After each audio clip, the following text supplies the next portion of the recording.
हम तो ऐसे ही आवाज़ उठाते रहेंगे, मुद्दे नए नए लेके आते रहेंगे। ठीक है, तो जनता के सपोर्ट में हम खड़े हैं, चाहे जो मर्जी हमें हो जाए, चाहे हमें अपनी जान से भी हाथ धोना पड़े, वो भी उसके लिए भी हम पीछे नहीं हटेंगे। आखिर कब तक अनएम्प्लॉयड युवा इस तरह से ही सुसाइड करेगा? आखिर कब तक एक डेली विजर जो है वो सड़कों पे प्रदर्शन करेगा?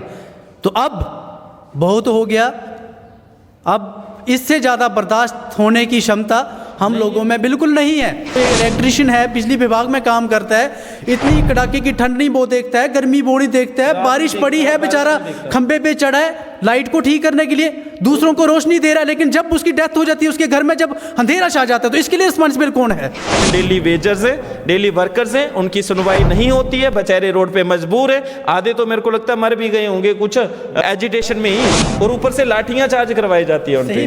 ठीक है, ये इंसाफ थोड़ी ना है, ये हमारे साथ तो डिक्टेटरशिप का हिसाब कर रहे हैं। मींस कि जो सरकार का मन आएगा वो हम पे थोपना है। ठीक है, जबरदस्ती थोपना है। अगर हम आवाज उठाएंगे तो हम एंटी इंडियन है।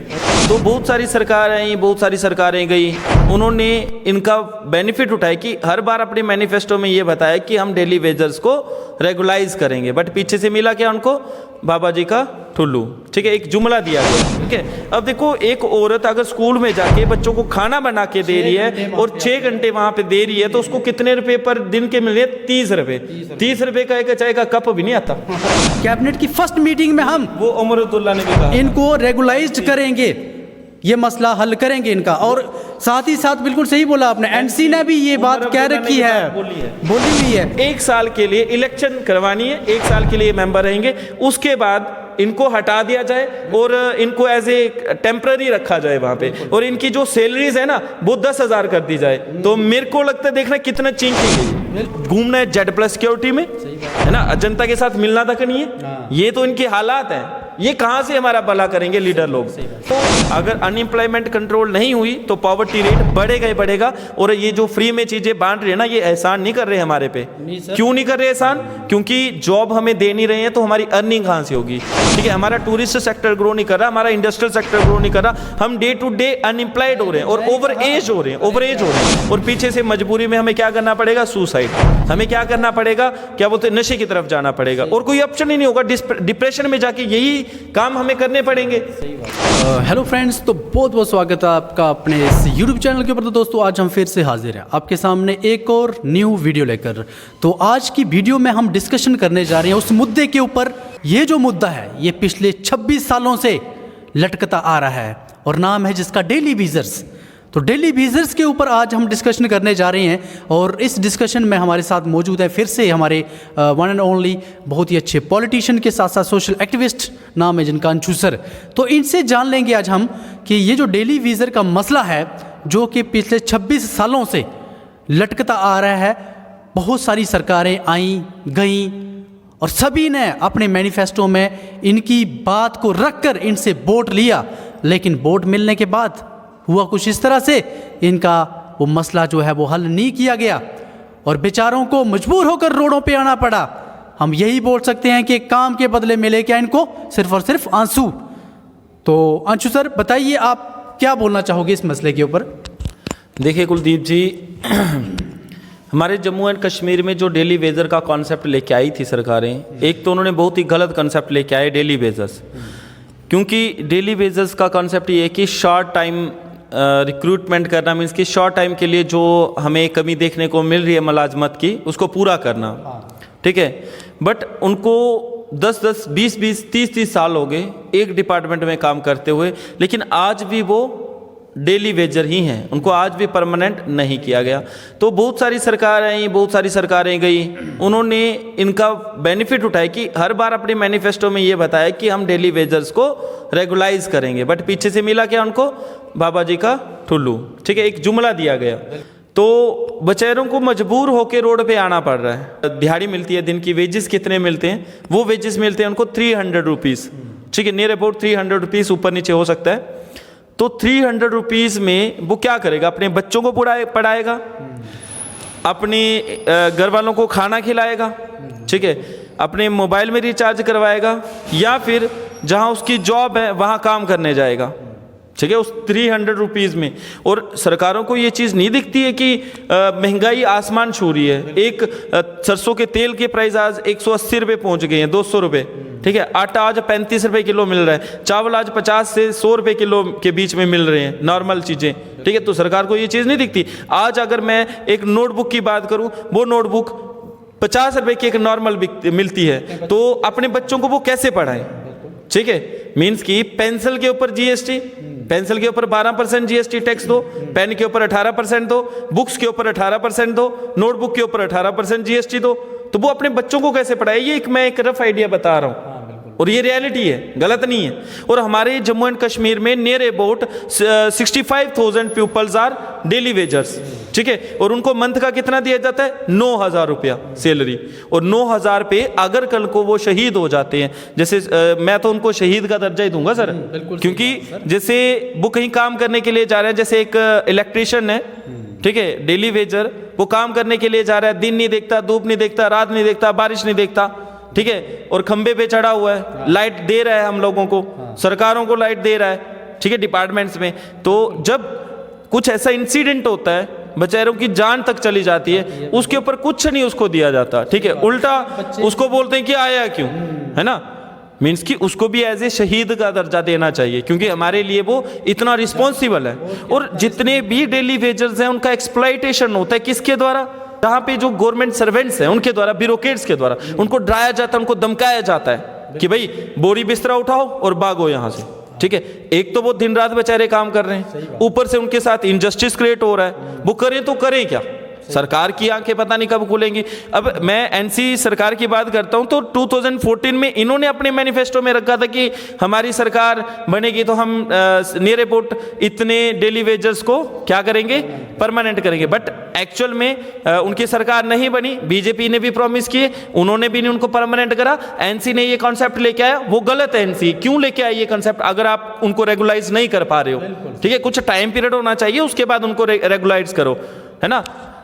तो आपने बिल्कुल सही बात की सर कि इसमें जो डेली वेजर्स हैं उनका कसूर बिल्कुल नहीं है। अब कसूर तो उन सरकारों का है जिन्होंने इनको लगाया था उस टाइम। ये जो कंसेप्ट लेके आई थी जो सरकार, कसूर तो उसका है।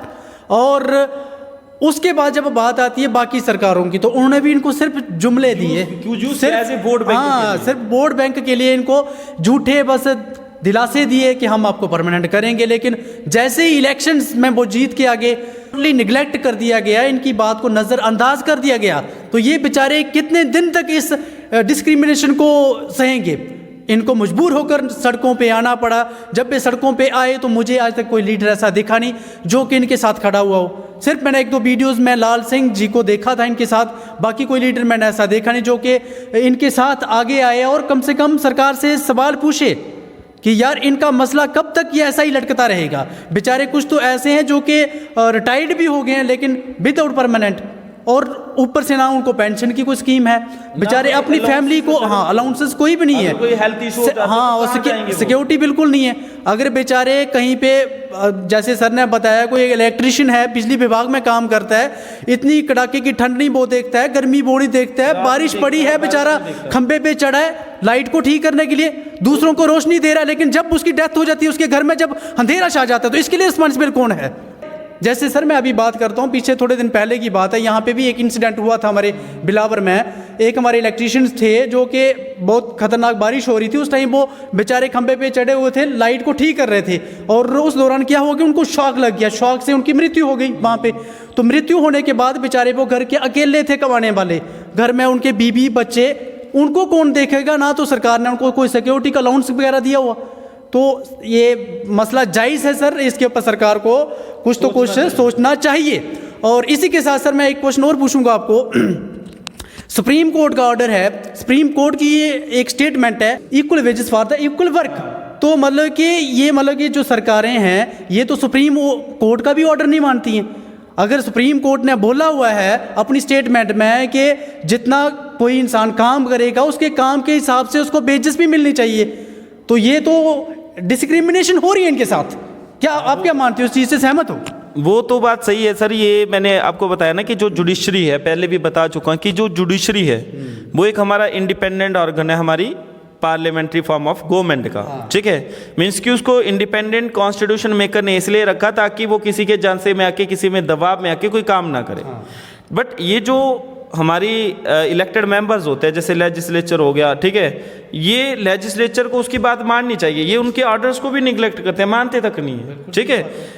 और यहाँ तक कि ये बहुत ज़्यादा इनजस्टिस क्रिएट करते हैं। जैसे आपने आप बात करी कि एक हमारा इकोनॉमिक राइट भी है सर, वो ठीक है, सुप्रीम कोर्ट ने जो ऑर्डर दिया हुआ है वो एक इकोनॉमिक राइट भी है कि जितना काम करोगे उसी के हिसाब से आपको क्या दिए जाएंगे, वेजेस दिए जाएंगे, और ना ही आपका कोई एक्सप्लॉयटेशन कर सकता है, ठीक है, लेबर एक्सप्लॉयटेशन नहीं होगा। अगर आपको मन नहीं है काम करने का, जबरदस्ती आपसे काम भी नहीं करवाया जा सकता, वो हमारा फंडामेंटल राइट्स है, ठीक है। तो equal pay for equal work की अगर मैं बात करूं, ठीक है, मीन्स कि जितना काम करोगे अगर उतने वेजेस दिए जाएं तो ये कहीं ना कहीं सही है उन लोगों के लिए भी। बट ऐसा नहीं है, सुबह 8 बजे काम लगते हैं, शाम के 8-9 बजे, रात नहीं देखते, दिन नहीं देखते। मिलता कितना है? 300 रुपया दिहाड़ी, डेली वेज ना उसको, ठीक है। अब इसमें डेली वेजेस की बात करूँ तो सिर्फ एक डिपार्टमेंट के नहीं है सर, इलेक्ट्रिशियन ही नहीं है सिर्फ, ठीक है, हर एक डिपार्टमेंट में, एजुकेशन डिपार्टमेंट में, PHE डिपार्टमेंट में, इलेक्ट्रिक डिपार्टमेंट में है, ठीक है। उसके बाद एक और बहुत बड़ा मुद्दा है, मैं आपके सामने बताना चाहूँगा कि जो मिड डे मील बनाती हैं वुमेन्स स्कूलों में, उनके साथ तो बहुत इंजस्टिस है। उनको तो शायद 1000 रुपया भी मंथ नहीं दिया जाता। आंगनबाड़ी सेंटर में जो हेल्पर्स लगी हुई है उनको भी 1000 रुपया मंथ नहीं दिया जाता मेरे हिसाब से, ठीक है। अब देखो, एक औरत अगर स्कूल में जाके बच्चों को खाना बना के दे रही है और 6 घंटे वहां पे दे रही है, तो उसको कितने रुपए पर दिन के मिल रहे हैं? 30 रुपए। 30 रुपए का एक चाय का कप भी नहीं आता, है ना।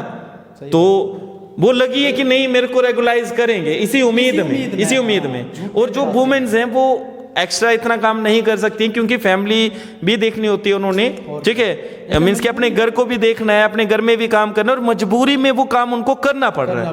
तो ये सरकार की आंखें पता नहीं कहाँ से हुई हैं, एक तो लेके आते हैं, पता नहीं कौन कहाँ पे ये बनाते हैं, ये कॉन्सेप्ट कहाँ पे ये लॉ बनाते हैं कि हाँ भाई हम डेली वेजेस लेके आएंगे, हम क्या बोलते हैं उसको, कुछ टाइम पीरियड के लिए आशा वर्कर्स को हायर कर लेते हैं, ठीक है, मीन्स कि कहीं कुछ हो गया तो मीन्स कि ये देखते नहीं है कि इन यूथ के साथ क्या हो रहा है, खिलवाड़ हो रहा है, ठीक है, बहुत ज्यादा डिस्क्रिमिनेशन हो रहा है, इनजस्टिस हो रहा है, उस चीज को ये रियलाइज नहीं करते। अगर मैं बात करूं कि इन लीडर्स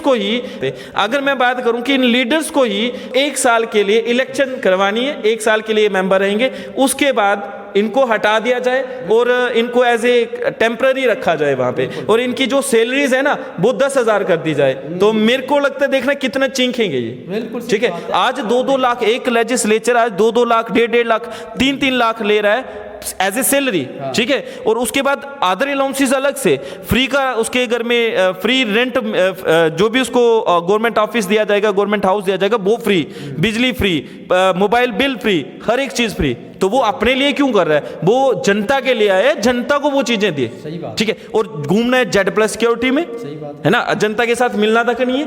ये तो इनके हालात हैं, ये कहां से हमारा भला करेंगे लीडर लोग, ठीक है। तो जैसे मैंने बात करी कि अलग अलग डिपार्टमेंट से नियर अबाउट 65,000 डेली वेजर्स हैं, डेली वर्कर्स हैं, उनकी सुनवाई नहीं होती है, बेचारे रोड पे मजबूर है, आधे तो मेरे को लगता है मर भी गए होंगे कुछ एजिटेशन में ही, और ऊपर से लाठियां चार्ज करवाई जाती है उनपे, ठीक है। ये इंसाफ थोड़ी ना है, ये हमारे साथ तो डिक्टेटरशिप का हिसाब कर रहे हैं, मींस कि जो सरकार का मन आएगा वो हम पे थोपना है, ठीक है, जबरदस्ती थोपना है। अगर हम आवाज उठाएंगे तो हम एंटी इंडियन है, और कुछ बड़ी बड़ी पार्टियों के कुछ चमचे हैं, बोलते हैं ये कहां से आए, सही बात है, ठीक है। तो मेरे को तो उनको सीधा मैं ये जवाब देना चाहता हूं कि भाई हम तो जहां से भी आए हैं, हम जो भी काम कर रहे हैं एक हक की बात तो कर रहे हैं ना, आप तो उनके दुम बन के चल रहे हो, ठीक है। और हाँ सर, तो मैं तो यही बोलना चाहूँगा कि इस हमारे जम्मू कश्मीर में अभी प्रेजेंटली देखा जाए तो इस टाइम मेन 2 ही जेन्युइन मुद्दे हैं, एक तो है अनएम्प्लॉयमेंट और दूसरा है डेली वेजर का। जब तक सरकार जो है वो इन दोनों मुद्दों के ऊपर कोई फैसला नहीं लेगी, इनको दूर नहीं करेगी, तो तब तक मुझे नहीं लगता है कि यहाँ पे जम्मू कश्मीर में कोई भी सरकार जो है उसकी जय जयकार हो सकती है। वो तो है, ये पक्की बात है। जब तक अनएम्प्लॉयमेंट को यहाँ से रिड्यूस नहीं किया गया, डेली वेजर को परमानेंट नहीं किया गया, तब तक ये जो सरकारें हैं ना, इनका काम 0 पे देखा जाएगा। मैं बात रख रहा हूँ 5 किलो राशन दिखता है इनको, ठीक है, ब्लैक टॉपिंग होगी वो चीज़ दिखती है, लेकिन 2 मंथ के बाद बारिश आएगी तो वो ब्लैक टॉपिंग हट जाएगी। आज सुकराला वाला रोड देखो, कटली वाला रोड देखो, मशेडी वाला रोड देखो, कौन सा ऐसा रोड है, देवल टू फिंतर कनेक्टिविटी देखो, रोड की हालत देखो, ठीक है। मीन्स कि इतनी बुरी हालात है, वहां पे एक गाड़ी चलाना भी मुश्किल है, हालांकि हम उसका टैक्स पे करते हैं, ठीक है। मैं अगर बाइक चला रहा हूँ, मैं डेली पेट्रोल डलवा रहा हूँ, तो मैं पेट्रोल पे सेस भी देता हूँ, टैक्स भी देता हूँ। मैंने बाइक परचेज करी है तो 1 टाइम उसका टैक्स भी पे करा हुआ, मैंने पैसा कमाया उसके ऊपर भी मैंने टैक्स दिया, मैं सेविंग कर रहा हूँ उसके ऊपर भी टैक्स दे रहा हूँ, तो उसके बदले मिलता क्या है हमें? कुछ भी नहीं, कुछ नहीं मिलता। हमारे खासकर जम्मू के जो लोग हैं ना, इन्होंने बीजेपी को इस दफा असेंबली इलेक्शंस में भर भर के वोट दिया, मतलब हमने भी दिए, मैक्सिमम सीट्स दी। और किस उम्मीद में?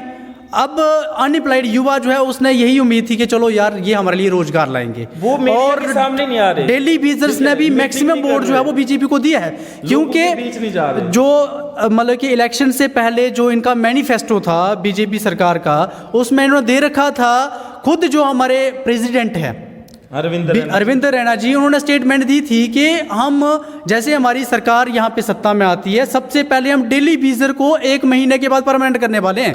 कैबिनेट की फर्स्ट मीटिंग में हम, वो उमर अब्दुल्ला ने भी कहा, इनको रेगुलाइज्ड करेंगे, ये मसला हल करेंगे इनका। और साथ ही साथ बिल्कुल सही बोला आपने, एनसी ने भी ये बात कह रखी है, बोली हुई है। तो अब महीना हो गया, इन्होंने ये भी बोला हुआ कि 3 महीने के अंदर हम 1 लाख नौकरी देने वाले हैं। बात करिए कि जितने भी डेली वेज, हाँ, उनको परमानेंट किया जाएगा। सरकार के सामने हमारी हाथ जोड़ के निवेदन है, रिक्वेस्ट है कि प्लीज इन दोनों मसलों के ऊपर आप अच्छे से कार्रवाई करें। हमें बाकी कुछ नहीं चाहिए, सिर्फ एक रोजगार चाहिए, दूसरा डेली बिजनेस वगैरह का इनका मसला हल कर दो। बस आपके 5 साल समझो कि हम उनको बेस्ट समझेंगे। आज तक की जितनी भी सरकारें आई हैं, सबसे बेस्ट 5 साल की सरकार जो रहेगी वो वही रहेगी जो इन 2 मसलों का हल करेगी और इनके ऊपर कार्रवाई करेगी। तो सर कुछ बोलना चाहते हैं? सर ठीक है सर, मैं एक और चीज़ बताना चाहता हूँ। जैसे बात करें ना कि पॉवर्टी कम हो रही है, ठीक है, अनएम्प्लॉयमेंट रेट बढ़ रहा है, तो अनएम्प्लॉयमेंट रेट बढ़ने से पॉवर्टी कैसे कम होगी? अब इसके पीछे का जोड़ बताता हूँ। अगर आप कहीं पे भी पॉवर्टी को सर्च करते हो तो वहाँ पे यही बताया जाता है पॉवर्टी रिड्यूस हो रही है, लेकिन उसके किस बेसिस के ऊपर हम पॉवर्टी को मेजर करें वो चीज़ नहीं हमें बताई जाती। अब एक 2011-12 में कमेटी आई थी, सी रंगाराजन कमेटी, उसने अपनी रिपोर्ट में एक चीज़ पेश करी थी कि अगर एक बंदा रूरल एरियाज का 32 रुपीज़ कंज्यूम कर रहा है तो वो बंदा गरीब नहीं है। और एक अर्बन एरिया का बंदा 47 रुपीज़ कंज्यूम कर रहा है तो वो गरीब नहीं है। ठीक है, मीन्स कि 32 रुपीज़ का आज आता क्या है, 47 रुपीज़ का आता क्या है। अगर वो कहीं चाय पीने भी बैठ जाए ना तो वहाँ पे भी 100 रुपीज़ लग जाते हैं उसके। ठीक है, मीन्स कि उसने अपने बच्चे भी पढ़ाने हैं, उसने घर में राशन भी डलवाना है, उसने अदर ज़रूरतें जो हैं उसकी वो भी पूरी करनी है, जो बेसिक एमिनिटीज़ हैं। बिजली का बिल देखो 1000 रुपये से ऊपर आता है, ठीक है, पानी का बिल देखो 2000 से ऊपर आता है, हर एक चीज़ पे टैक्स पे टैक्स, टैक्स पे टैक्स, टैक्स पे टैक्स। और पॉवर्टी क्या हो रही है, बढ़ रही है। लेकिन एक्चुअल में ये बता रहे हैं कि पॉवर्टी कम हो रही है, क्योंकि उसके पीछे का रीज़न मैंने बताया कि 32 रुपीज़ और 47 रुपीज़, ये एक जोल है। और वर्ल्ड बैंक ने एक रिपोर्ट पेश करी थी कि इंडिया में जो पॉवर्टी रेट है वो डे टू डे इंक्रीज कर रहा है। उसके पीछे का रीज़न क्या है, क्योंकि वर्ल्ड बैंक आज जो पॉवर्टी मेजर कर रहा है वो $2.5 कंजप्शन के बेसिस के ऊपर करें कि अगर एक इंडियन $2.5 कंज्यूम करता है पर डे, और $2.5 कितना हुआ, near about more than 200 rupees, और 250 आई थिंक इतना हुआ। ठीक है, 240 के करीब ही लगा लो, 30-40 के करीब, मोर देन 200 रुपीज़। ठीक है, तो 200 रुपया अगर एक दिन का जो बंदा कंज्यूम करता है वो गरीब नहीं है। तो मेरे को लगता है कि वो एक सही एस्टिमेशन है। बट हमारे यहाँ पे एस्टिमेशन वो सारा जोल है एक। ठीक है, तो अगर अनएम्प्लॉयमेंट कंट्रोल नहीं हुई तो पॉवर्टी रेट बढ़ेगा ही बढ़ेगा। और ये जो फ्री में चीज़ें बांट रहे हैं ना, ये एहसान नहीं कर रहे हमारे पे। क्यों नहीं कर रहे एहसान? क्योंकि जॉब हमें दे नहीं रहे हैं तो हमारी अर्निंग कहाँ से होगी। ठीक है, हमारा टूरिस्ट सेक्टर ग्रो नहीं कर रहा, हमारा इंडस्ट्रियल सेक्टर ग्रो नहीं कर रहा, हम डे टू डे अनएम्प्लॉयड हो रहे हैं और ओवर एज हो रहे हैं। और पीछे से मजबूरी में हमें क्या करना पड़ेगा, सुसाइड, हमें क्या करना पड़ेगा, क्या बोलते हैं, नशे की तरफ जाना पड़ेगा, और कोई ऑप्शन ही नहीं होगा। डिप्रेशन में जाके यही काम हमें करने पड़ेंगे। तो फिर सरकार बोलेगी कि ये चीजें हो रही हैं, है ना। तो आखिर कब तक अनएम्प्लॉयड युवा इस तरह से ही सुसाइड करेगा। आखिर कब तक एक डेली वेजर जो है वो सड़कों पे प्रदर्शन करेगा? तो अब बहुत हो गया, अब इससे ज़्यादा बर्दाश्त होने की क्षमता हम लोगों में बिल्कुल नहीं है। तो सरकार को इस टाइम आंखें खोलनी चाहिए। बड़े सारी सरकारें जो हैं वो एक दूसरे के आरोप पे आरोप लगाती है सर, जैसे हाँ बड़ी सारी सरकारें मैंने देखी हैं वो इल्ज़ाम लगाती हैं कि ये जो डेली वेजर्स हैं इनकी बैकडोर एंट्रीज हुई हैं। नेता लोग हैं जो MLAs थे उन्होंने इनकी बैकडोर एंट्रीज करवाई हैं, 2 नंबर इनकी नौकरियां लगी हुई हैं उस टाइम की। तो इसमें सर आप कसूर किसका मानते हो? कसूर बेचारे इन डेली वेजर्स का है या फिर कसूर उन सरकारों का, उन नेताओं का है? सर यहाँ पे जो कसूर है ना वो उन सरकारों का है जिन्होंने इनको बैकडोर एंट्रीज के द्वारा वहाँ पे लगाया। इन लोगों का कोई कसूर नहीं है। सही बात है। क्योंकि इनको जॉब चाहिए, ये कहीं ना कहीं कोई तरीका अपना के जॉब तो करेंगे ना, लेने की तो कोशिश करेंगे ना। तो जो बैकडोर एंट्रीज करवाई हैं वो किनका कसूर है? ब्यूरोक्रेट्स का, उन गवर्नमेंट मुलाजम का और उन लीडर्स का जिन्होंने इनको बैकडोर एंट्रियां करवाई। ठीक है, और यहाँ पे ये उनका कसूर है। इन बेचारे डेली वेजर का कोई भी कसूर उसमें मेरे को तो देखने में नहीं मिलता है। ठीक है, तो सरकार को अगर डेली वेजर रखने हैं तो उसका कोई टाइम पीरियड रखे कि हाँ भाई 3 साल 5 साल, उसके बाद उसको रेगुलाइज करे। SRO 64 की भी बात आई थी सामने, लेकिन वो अभी इंप्लीमेंट नहीं हुआ है। तो डेली वेजर चाहते हैं कि जो SRO 64 है उसको जल्द से जल्द इंप्लीमेंट किया जाए। ठीक है, तो देखते हैं कि सरकारें करती हैं या नहीं करती हैं। हम तो ऐसे ही आवाज उठाते रहेंगे, मुद्दे नए नए लेके आते रहेंगे। ठीक है, तो जनता के सपोर्ट में हम खड़े हैं, चाहे जो मर्जी हमें हो जाए, चाहे हमें अपनी जान से भी हाथ धोना पड़े, वो भी उसके लिए भी हम पीछे नहीं हटेंगे। तो हम सरकार के सामने हाथ जोड़ के निवेदन करना चाहते हैं, रिक्वेस्ट करना चाहते हैं कि जल्द से जल्द अनएम्प्लॉयमेंट के साथ साथ डेली वेजर का जो मसला है इसको हल कीजिए। तो इसी के साथ दोस्तों हम यहाँ पे आज अपनी वीडियो ख़त्म करने जा रहे हैं, और हो सके तो हम लोगों की सपोर्ट ज़रूर करना, और आने वाले टाइम में हम इससे भी ज़्यादा आवाज़ उठाने वाले हैं। तो हमारे साथ बने रहना। इस चैनल के ऊपर हम एक से एक बढ़ के मुद्दे जो हैं वो सरकार तक पहुंचाने वाले हैं। तो मिलते हैं हम नेक्स्ट वीडियो में, तब तक के लिए बाय बाय, टेक केयर।